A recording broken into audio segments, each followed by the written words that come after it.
Assalamualaikum warahmatullahi wabarakatuh. Alhamdulillahi rabbil alamin. Nahmaduhu wa nasta'inuhu wa nastaghfiruh wa na'udzu billahi min sururi anfusina wa min sayyiati a'malina. May yahdihillahu fala mudhillalah wa may yudlil fala hadiyalah. Selamat siang sahabat sekalian, mudah-mudahan kita semua selalu di dalam lindungan Allah Subhanahu wa taala.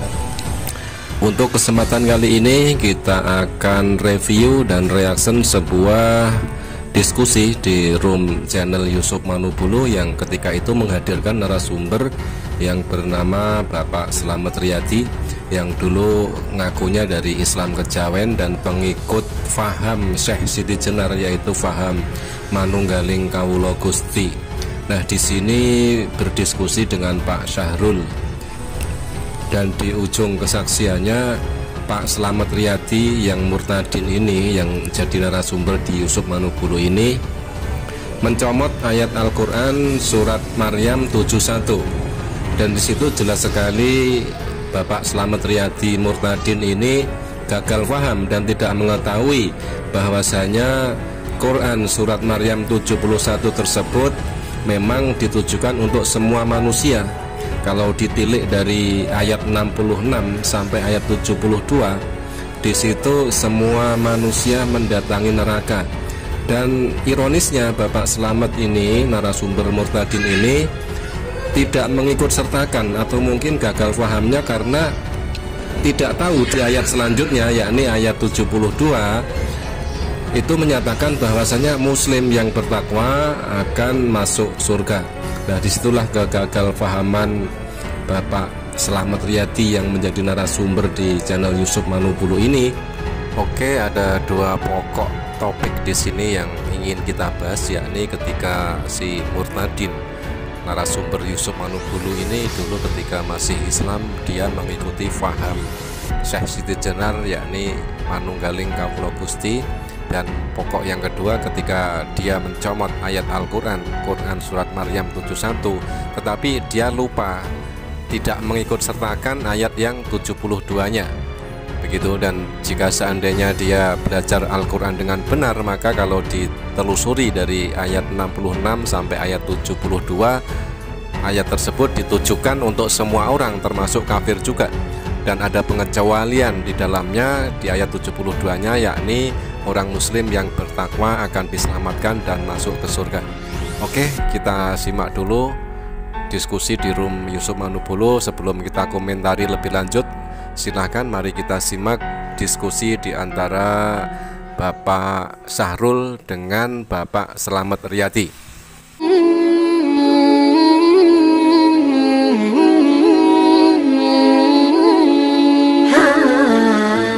Selamat malam.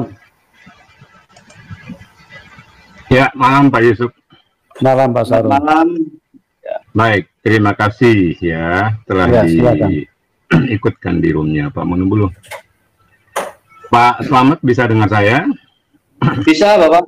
Nggih, sakit nggih. Baik, saya selalu membatasi diri saya untuk tidak menambah dan mengurangi apa yang disaksikan Bapak pada saat Bapak menjadi Muslim. Bisa dipahami Pak ya?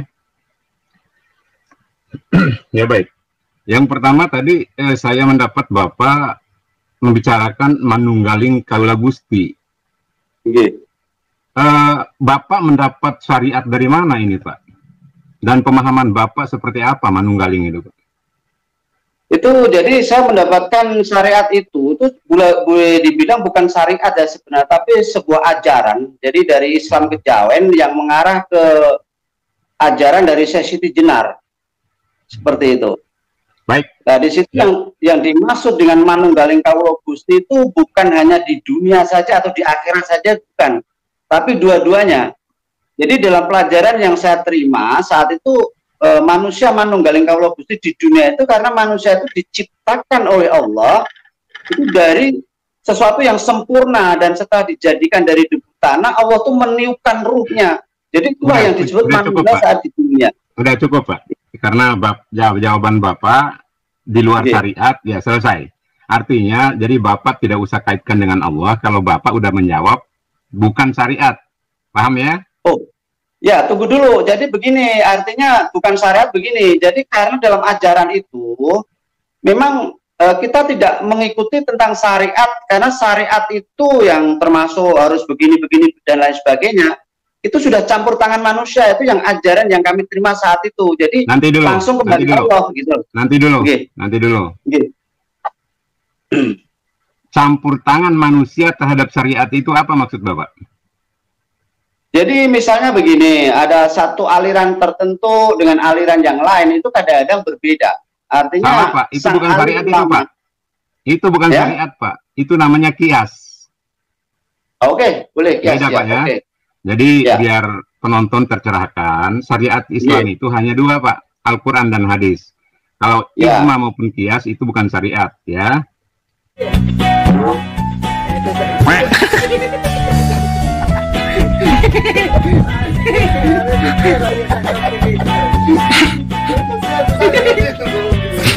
Oke sahabat, sebelumnya kita pelajari dulu sejarah tentang ajaran Syekh Siti Jenar yang dianut oleh Bapak Slamet Riyadi ini. Kalau kita belajar sejarah, pada abad ke-16 seorang wali sufi harus menghadapi tuduhan sesat oleh Majelis Hakim Kerajaan Islam Demak. Gara-gara tuduhan ini, Syekh Siti Jenar alias Syekh Lemah Abang harus menjalani hukuman mati dengan tikaman sebuah keris yang konon milik Sunan Gunung Jati Cirebon. Referensi Islam Indonesia telah membukukan Syekh Siti Jenar sebagai tokoh sesat yang membangkang terhadap kepemimpinan Wali Songo. Istilah kafir, murtad, zindik, dan ateis adalah tuduhan yang akrab dialamatkan kepadanya. Bahkan dia telah menjadi simbol tokoh pembangkangan terhadap sistem yang telah dianggap absah.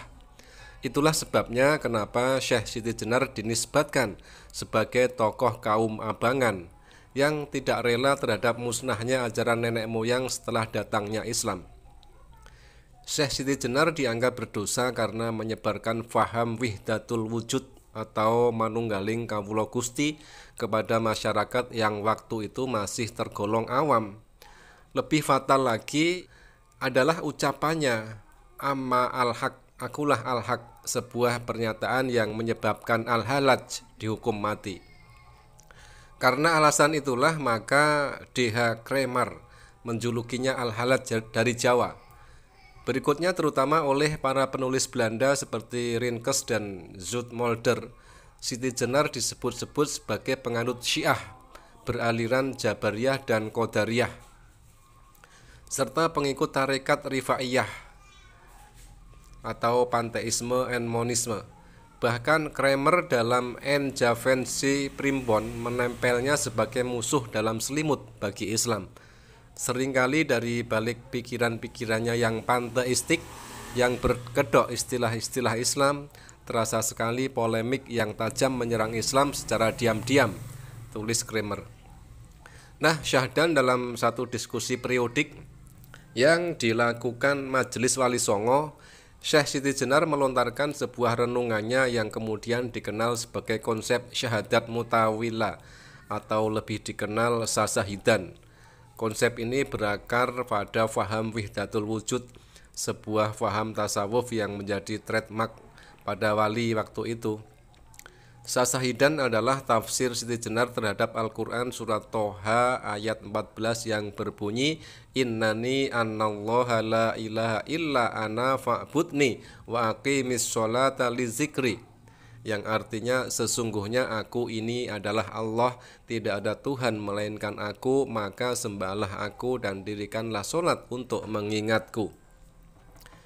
Nah, syahadat mutawila yang bunyi lengkapnya asyhadu an la ilaha illahu, tidak ada Tuhan selain dia, menurut Siti Jenar merupakan pengejawantahan atas surat Toha ayat 14 tadi. Aku di dalam ayat tersebut ditafsirkan sebagai kehidupan kita sendiri, sehingga bernafas pun dianggap sebagai ibadah kepada Sang Pencipta. Nah, dalam kerangka filosofis ini, Syekh Siti Jenar memandang kehidupan di dunia adalah sesuatu yang semu atau palsu, sedangkan kehidupan sebenarnya adalah alam akhirat, karena di situ manusia hidup kekal. Mila dunya punika dudu aran hidup pratanda sira pejah aneng donya ingaran pati, kata Siti Jenar ketika itu. Nah, diskusi periodik Wali Songo ini terekam dalam kitab Pananggaling Ilmu, sebuah kitab majmuk yang berisi kumpulan wejangan para wali peserta diskusi. Sunan Giri misalnya mengulas tentang ananing zat atau keadaan zat. Sunan Gunung Jati tentang kasantosaning iman atau kesentosaan iman.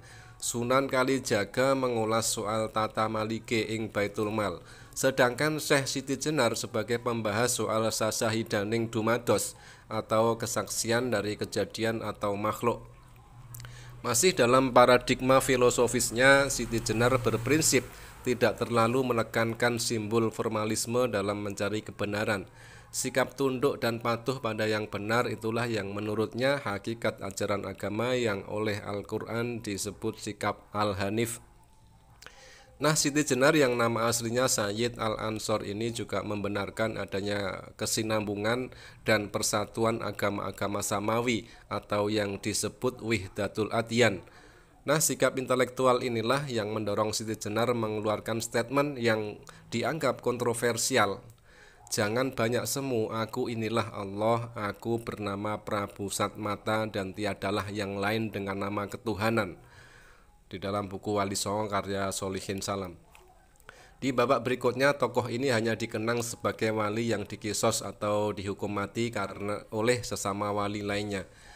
Nah, melihat konteks situasional di atas, merasa perlu menggarisbawahi sebuah vonis dan tuduhan yang telah ditulis para pelopor sejarah Syekh Siti Jenar. Memang sementara ini ada kesan sejarah Wali Songo adalah ruang keramat yang setiap orang merasa tabu memasukinya, apalagi bertingkah nyeleneh, sehingga dapat difahami jika sepanjang masa selalu muncul kontroversi pemikiran keagamaan bahkan menjadi fenomena yang menyejarah. Nah, itulah tadi memang dari konsep ketuhanan yang diajarkan oleh Syekh Siti Jenar itu adalah menyalahi dari konsep ajaran para Wali Songo, sehingga hal tersebut menyebabkan Syekh Siti Jenar dihukum. Nah, itulah tadi yang diikuti oleh Bapak Slamet Riyadi yang mengaku murtadin tadi di kesaksian Manubulu, yang telah tersesat karena mengikuti faham manunggaling kawula Gusti atau Wihdatul Wujud, faham yang diajarkan oleh Syekh Siti Jenar. Ya, yang kedua, saya ingin mengatakan kepada Bapak, tadi Bapak pada saat Islam membicarakan menemukan sang kalam Isa Al-Masih. Ya, Pak ya? Ya. Tapi Bapak menambahkan kalimat belum ada penebusan. Pertanyaan saya, Islam yang mana yang berbicara tebusan, Pak? Jadi begini, makanya saya tidak sama dengan yang lain, karena yang saya ikutin memang mungkin berbeda. Makanya sudah dari awal saya katakan berbeda. Jadi ya, di dalam ajaran ini itu saya bicara Islam loh, Pak. Saya bicara Islam ya. Saya bicara Islam ya. Nah, saya bicara Islam. Jangan pernah berinterpretasi tentang Islam, ya. Artinya, Bapak tadi mengatakan konsep penebusan tidak ada, berarti Bapak tidak berbicara tentang Islam. Karena tidak ada penebusan di dalam Islam. Oke, ini begini, saya tanya sekali dulu sebelum saya jawab semua. Saya tanya, Syekh Siti Jenar itu Islam apa enggak? Wallahu a'lam, saya tidak sejaman dengan beliau. Oke, baik. Kalau begitu ya, boleh dibilang ya wallahu a'lam, karena waktu itu saya mengikuti ajaran beliau, ya kan? Jadi memang ada banyak kontradiksi. Artinya apa? Pada zaman wali aja beliau sudah dianggap sesat. Tapi setelah saya ikutin, saya pelajarin yang memang menurut saya benar gitu. Gini Pak, saya tidak pernah mengarahkan kepada syariat atau acuan apapun. Kan Bapak mengaku Islam. Islam itu tuntunannya cuma dua, Pak. Al-Quran dan As-Sunnah. Ya Pak ya? Perkara Bapak melihat pada konteks yang berbeda dalam Syekh Siti Jenar, yaitu ruang Bapak, ya, karena Bapak mengaku beda dengan yang lain, berarti Bapak tidak pada Islam yang sesungguhnya, oke? Dan makanya nanti saya juga akan tanya Islam yang sesungguhnya itu yang seperti apa? Nggak apa-apa. Kita matur nuwun, nggih. Saya tidak menyerang Bapak ya. Saya mengembalikan apa yang Bapak banyak belajar, Bapak. Baik. Kalau nggak ingin belajar.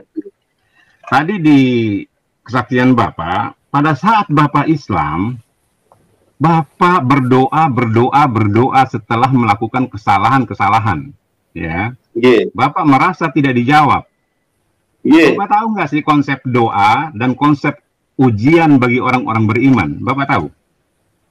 Ya, pada saat itu mungkin saya belum tahu, Bapak. Baik, artinya Bapak tidak paham tentang konsep ujian dan doa di dalam Islam, oke?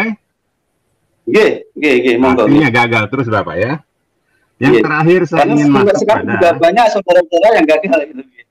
Enggak, saya tidak bicara orang lain. Saya bicara Bapak, karena Bapak berani bersaksi bahwa Bapak orang Islam tadinya ya. Pak Sarul. Pak Sarul.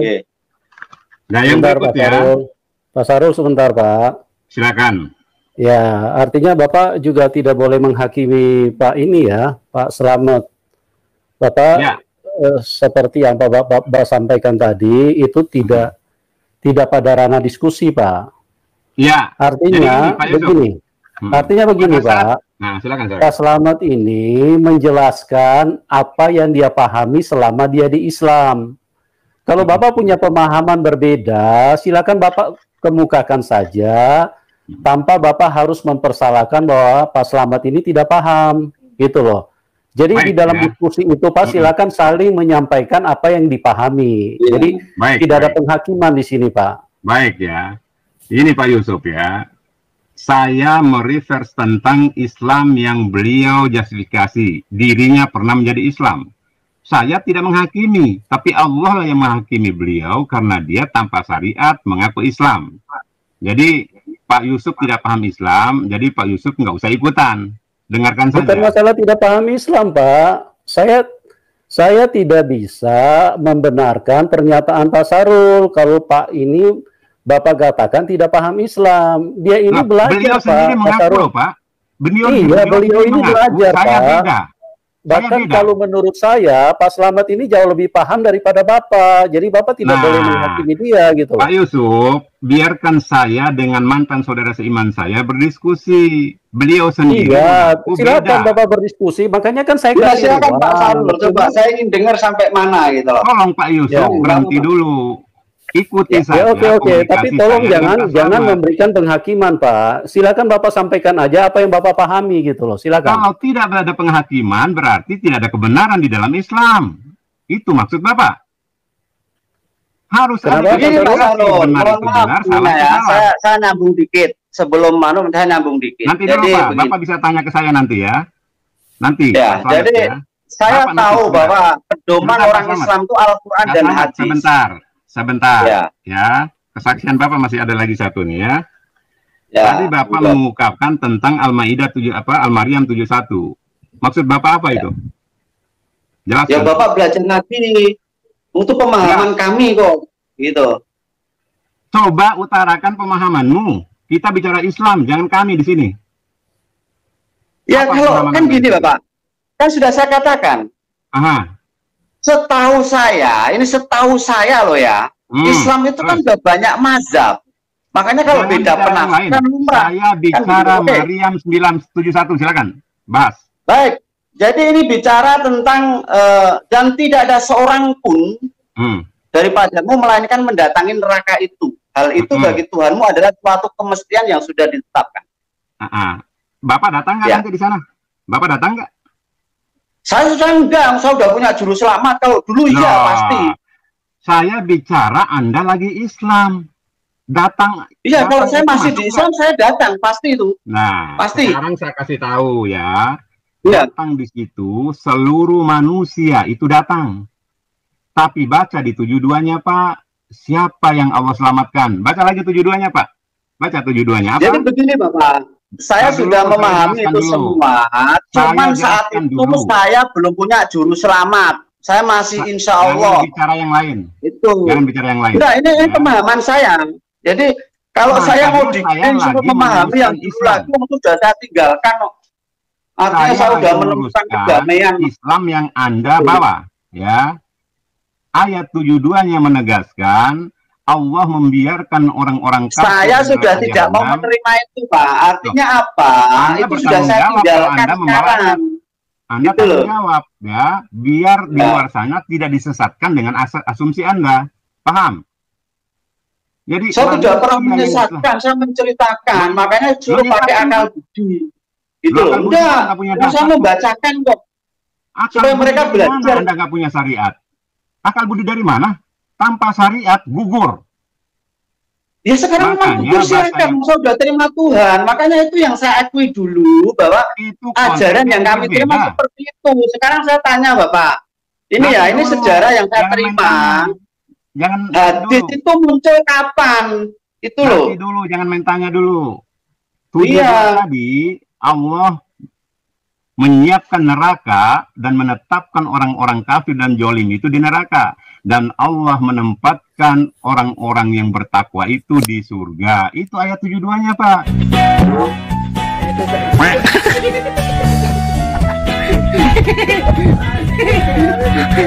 Oke sahabat, menanggapi pemahaman yang salah dari Bapak Slamet Riyadi yang dengan sesuka hatinya atau mungkin ketidaktahuannya menafsirkan ayat 71 di dalam Quran surat Maryam ya. Memang hanya orang yang kurang waras saja yang mengatakan bahwasanya kalau orang yang melewati sebuah pekuburan maka orang itu sudah masuk ke dalam liang kubur. Nah sekarang mari kita kupas tentang Quran surat Maryam 1971 tersebut.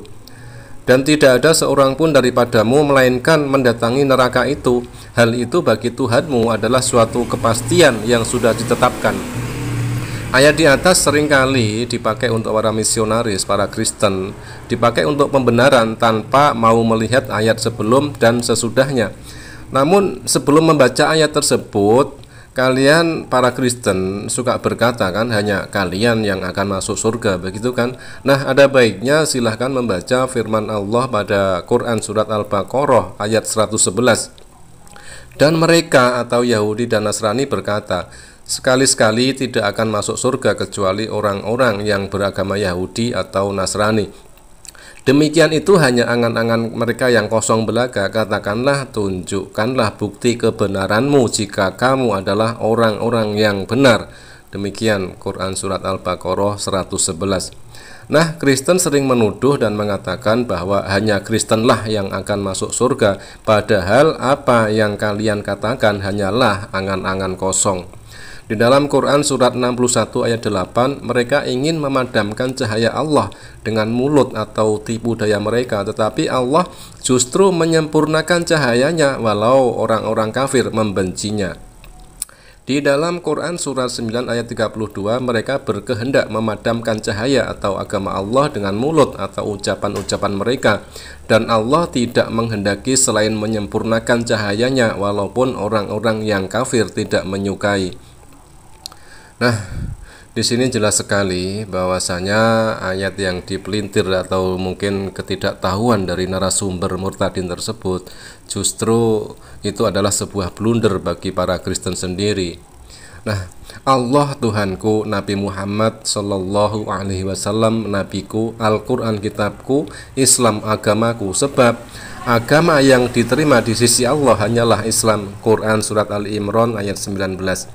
Dan barang siapa mencari agama selain agama Islam, maka sekali-sekali tidaklah akan diterima agama itu daripadanya, dan dia di akhirat termasuk orang-orang yang rugi. Quran surat Ali Imran ayat 85.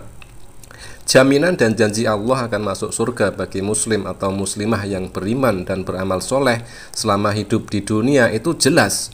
Di dalam Quran surat At-Taubah surat 9 ayat 72, Allah menjanjikan kepada orang-orang mukmin lelaki dan perempuan akan mendapat surga yang di bawahnya mengalir sungai-sungai. Kekal mereka di dalamnya dan mendapat tempat-tempat yang bagus di surga Aden. Dan keridhaan Allah adalah lebih besar, itu adalah keberuntungan yang besar. Demikian dijelaskan di dalam Quran surat At-Taubah surat 9 ayat 72. Oke, sekarang kita kembali ke pokok permasalahan Oke, silahkan baca ayat yang dipermasalahkan oleh narasumber tadi dan juga kepada narasumber yang lain yang para misionaris yang suka mencomot Quran surat 1971 tersebut. Silahkan baca, saya akan ambil ayat sebelum dan sesudahnya beserta penjelasannya. Kita mulai dari Quran surat Maryam ayat 66 mengatakan, dan berkata manusia, betulkah apabila aku telah mati bahwa aku sungguh-sungguh akan dibangkitkan menjadi hidup kembali. Ayat 67-nya, dan tidakkah manusia itu memikirkan bahwa sesungguhnya kami telah menciptakannya dahulu, sedangkan ia tidak ada sama sekali. Ayat 68, demi Tuhanmu sesungguhnya akan kami bangkitkan mereka bersama syaitan, kemudian akan kami datangkan mereka ke sekeliling jahanam dengan berlutut. Ayat 69, kemudian pasti akan kami tarik dari tiap-tiap golongan siapa di antara mereka yang sangat durhaka kepada Tuhan yang Maha Pemurah. Ayat yang ke-70, dan kemudian kami sungguh lebih mengetahui orang-orang yang seharusnya dimasukkan ke dalam neraka. Nah, ini ayat 71, dan tidak ada seorang pun daripadamu melainkan mendatangi neraka itu. Hal itu bagi Tuhanmu adalah suatu kepastian yang sudah ditetapkan. Di ayat 72-nya yang sering dilupakan dan dihilangkan oleh para misionaris tersebut, kemudian kami akan menyelamatkan orang-orang yang bertakwa dan membiarkan orang-orang yang zalim di dalam neraka dalam keadaan berlutut. Nah, itulah tadi, makanya kalau mencomot ayat itu jangan lupa konteksnya, dari ayat 66 sampai ayat 72 harus lengkap begitu. Oke, penjelasannya, jika kita membaca konteks ayat di atas secara keseluruhan, ada beberapa pembagian manusia yang mesti ditekankan di sini.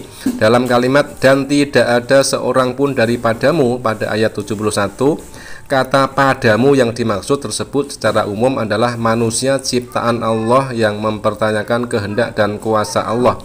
Itu ada di ayat 66 sampai ayat 67.